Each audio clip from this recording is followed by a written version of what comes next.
What's going on, Pinnacle students? How y'all doing? We are here for the What to Do Part 3, Week 3, whatever you want to call it. Dean, how you doing? He's pretty tired.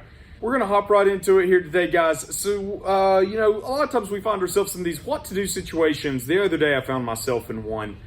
I was holding some bananas and I was looking at a bag of Doritos. I know what I should have done was get the bananas instead of the Doritos because I need to lose weight, or I want to lose weight, I should say. And, I just stood there for a long time, awkwardly looking between bananas, Doritos, and then I was like, it was like that old taco shell commercial. Why not both?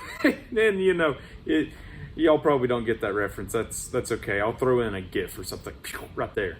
A lot of times we find ourselves in situations where we don't know what to do or which is the right decision to make. And maybe that could be a little more serious. And a lot of times, like maybe you're texting a girl or a guy while you have a boyfriend, girlfriend, and you're like, there's nothing harmless in me just texting my friend at 2 a.m.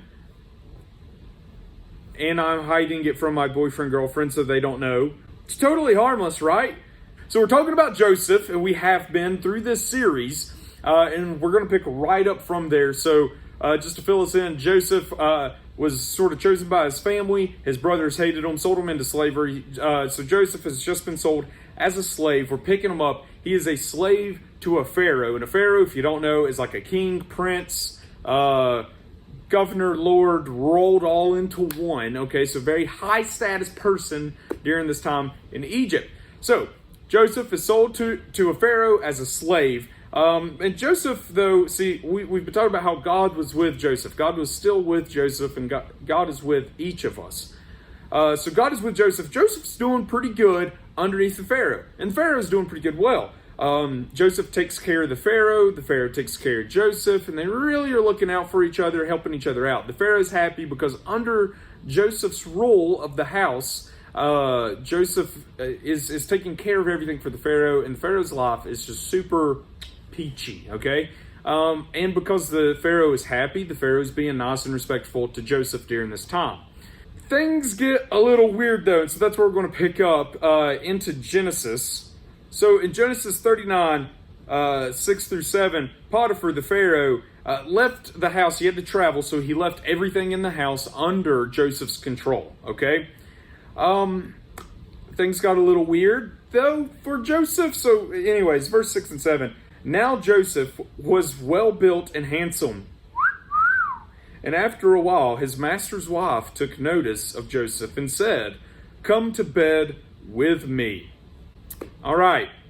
There's two things that verse tells us. First, Joseph, total GQ model. All right. That's what we're picking up here. Joseph. You know what I'm saying? Real. And we also learned that Joseph is got a potential here. Now there's something going on. This is Potiphar's wife, the Pharaoh's wife. Not okay for Joseph to just be like, "Hey, what's up, girl?" Joseph knows this isn't the right thing to do. And so let's see what Joseph does. Genesis, picking up in verse 8 through 10, he said, "But he refused with me in charge." This is Joseph talking. He told her, "My master does not concern himself with anything in the house. Everything he owns, he has entrusted to my care. No one is greater in this house than I am. My master has withheld nothing from me except you, because you are his wife. How then could I do such a wicked thing and sin against God?" And though she spoke to Joseph day after day, he refused to go to bed with her or even be with her. So there's something to note there. Joseph, first, every day she's like, "Hey, Joseph." And Joseph is like, okay, this is happening all the time.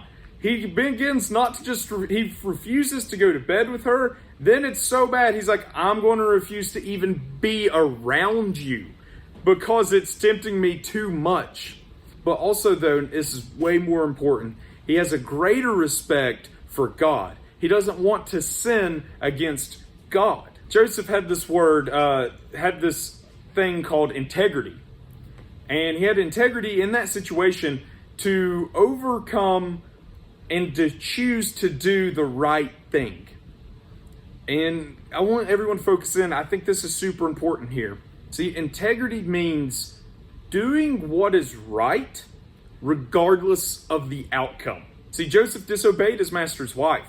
He could have been punished, whipped, sold, abused, anything during that time. And honestly, things didn't end up too well. The wife accused him of rape out of spite towards Joseph.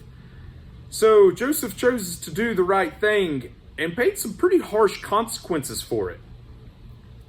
And having integrity means doing the right thing, even if it's not going to benefit you at all. No matter what the outcome is, it means doing the right thing. That applies really well to today. That we should do the right thing, even if it's going to be a disadvantage to ourselves. When we make our decisions based on integrity and doing what is right,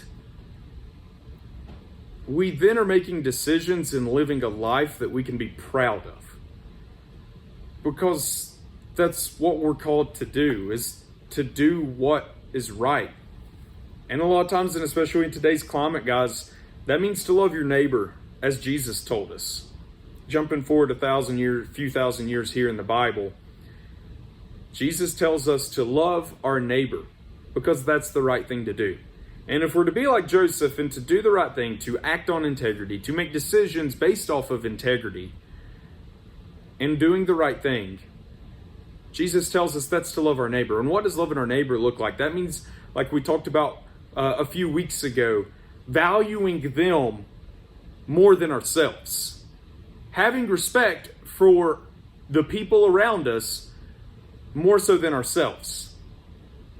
It's challenging, and it's meant to be challenging because it's not something that comes natural to us. I think we can all agree right now, a lot of people are acting pretty selfish and only concerned about themselves as an individual. But there are also a lot of people right now acting for their neighbor as well.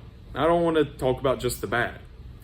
But the important question is, to you, are you making decisions based off integrity in the right thing, or are you basing them off what you want or what's easy? They're very two different things. Are you loving your neighbor as Christ has commanded us to do? So, when you don't know what to do the next right thing. Whatever it is that seems right in that moment based off of what you have learned, do what is right. Even if it's not going to benefit you. In fact, I would challenge you to do what is right, especially if it isn't going to benefit you. So that's all I got for you guys this week. I hope y'all have a fantastic week, and I can't wait to see you guys again. Thank y'all so much for connecting with us on Pinnacle Students. We'll see you next time.